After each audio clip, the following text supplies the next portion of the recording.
Olá, eu sou o Héctor e esse é o seu canal de astronomia. Você vai ver nesse vídeo como que Eratóstenes fez para medir o raio e a circunferência da Terra há mais de 2000 anos. Até que foi fácil, mas puxa o banquinho que eu vou falar em rápidas palavras. Quem foi Eratóstenes?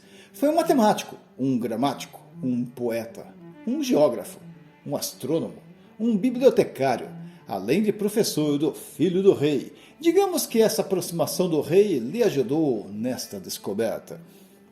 Eratóstenes de Cirene nasceu em Cirene, ano de 276 a.C. e morreu em Alexandria no ano de 194 a.C.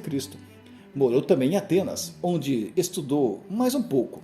Esse grande matemático da antiguidade sabia muito bem como funcionavam os equinócios e solstícios, e para reforçar sua curiosidade, conta a história que o homem conversava com alguns viajantes. Esses viajantes sempre falavam o seguinte: em Siena tem um poço, que no dia que começa o verão, que geralmente acontece no dia 21 de junho, a luz do sol reflete bem no fundo dele.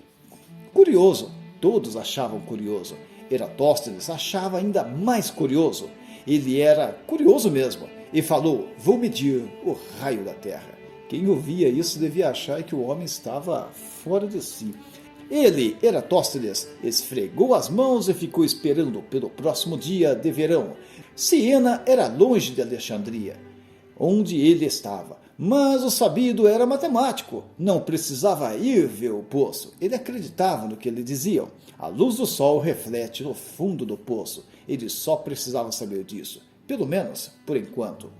O tão esperado primeiro dia do verão chegou. Ele teve sorte, não estava nublado. Senão, teria que esperar pelo próximo ano. Bem, na verdade, parece que não existem nuvens em Alexandria. Eratóstenes precisava medir a inclinação da luz do sol. Ele poderia olhar para o fundo de um poço também. Mas tem uma outra alternativa mais fácil. Tão fácil quanto roupa doce de criança. Ele fincou uma estaca no chão. A estaca tinha que ficar aprumada, ou seja, 90 graus com o chão. Ele já sabia que o sol refletia no fundo do poço ao meio-dia. Então, ele teria que medir também ao meio-dia. Veja como ele fez. Aqui temos a estaca, e aqui temos o chão, e aqui temos a sombra. Pela inclinação da sombra, ele teria a inclinação da luz do sol, que seria o mesmo ângulo. Veja o ângulo. Vamos chamar esse ângulo de θ. θ é essa letra engraçada, é uma letra grega. Para calcular esse ângulo é tão fácil quanto falar com a boca aberta. Ou seja, basta medir o comprimento da estaca e o comprimento da sombra. Depois dividir o comprimento da estaca pelo comprimento da sombra e assim temos o ângulo θ. Mas tem um jeito matemático para fazer isso. Tangente de θ é igual ao comprimento da estaca dividido pelo comprimento da sombra. Θ é igual ao arco tangente do comprimento da estaca, dividido pelo comprimento da sombra. E, finalmente, θ é igual a 7,2 graus. Pronto! Eratóstenes já tinha a inclinação do ângulo da luz do sol em Alexandria, no solstício de verão, ao meio-dia, quando o sol estava perto do zênite. Em Siena, o sol estava exatamente no zênite. Veja que interessante, uma reta transversal sendo interceptada por duas retas paralelas. Quando isso ocorre, Eratóstenes já sabia que o ângulo S é igual ao ângulo R. Agora, veja que mais legal ainda. Ângulo S é a sombra, ou seja, 7,2 graus, medida por Eratóstenes. Será que a mãe de Eratóstenes chamava Eratóstenes de Eratóstenes mesmo? Se fosse meu filho, eu erraria o nome todas as vezes que fosse chamado. Esses raios paralelos são os raios do Sol. Eratóstenes só precisava de dois deles. O raio do Sol que refletia no fundo do poço em Siena e o raio do Sol que passava pela estaca. E foi lá, ele conseguiu a inclinação do raio da Terra de Siena em relação a Alexandria, onde ele estava.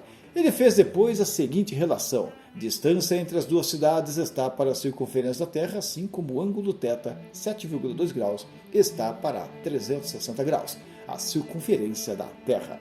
Esse negócio até você sabe, Eratóstenes sabia. Multiplica em x, você chega à seguinte equação: circunferência da Terra é igual a 50 vezes a distância entre as cidades.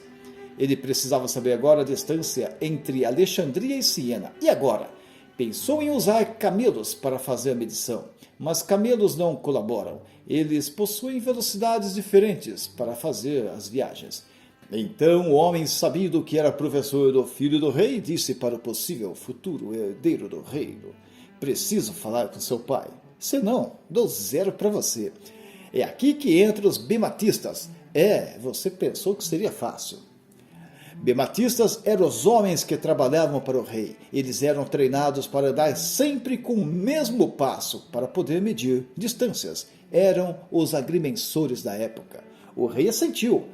Então Eratóstenes pulou de alegria e assim, com a ajuda dos bematistas ou do bematista, não sabemos exatamente se foi um ou mais de um na viagem, mediram a distância de Alexandria até a cidade de Siena, hoje chamada de Assuão. Não existiam as medidas universais padronizadas naquela época. Enfim, após uma longa viagem, Eratóstenes e os bematistas chegaram em Siena. Enquanto os bematistas foram descansar os pés e se relaxarem, o jovem Eratóstenes correu para ver o poço. Duvido que não correu, embora não era mais o primeiro dia do solstício de verão, mas ele já tinha a medida que precisava. Agora tinha também a distância das duas cidades que fizeram história, 5.000 estádios. A circunferência ficou fácil agora. 50 vezes 5.000 igual a 250.000 estádios. Fazendo a conversão para os nossos tempos, a circunferência da Terra medida pela primeira vez foi 39.250 km. Eratóstenes queria mesmo o raio da coisa. C é igual a 2π vezes o raio. Ele sabia disso. Até nós sabemos. Logo, o raio da Terra é igual à circunferência dividida por 2π, ou 2πs.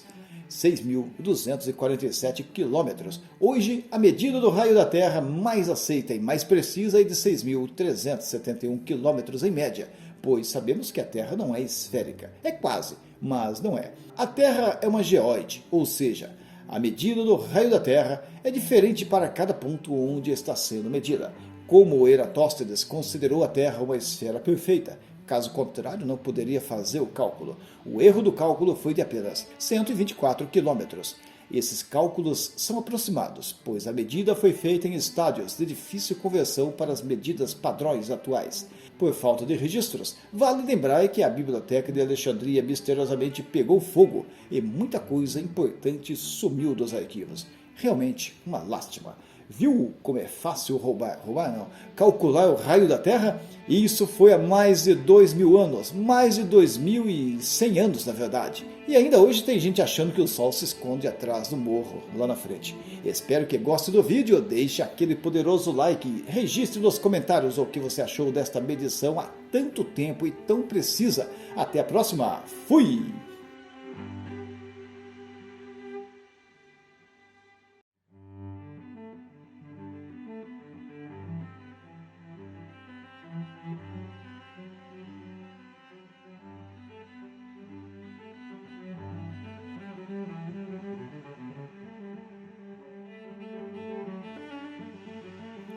Não roube doce de criança.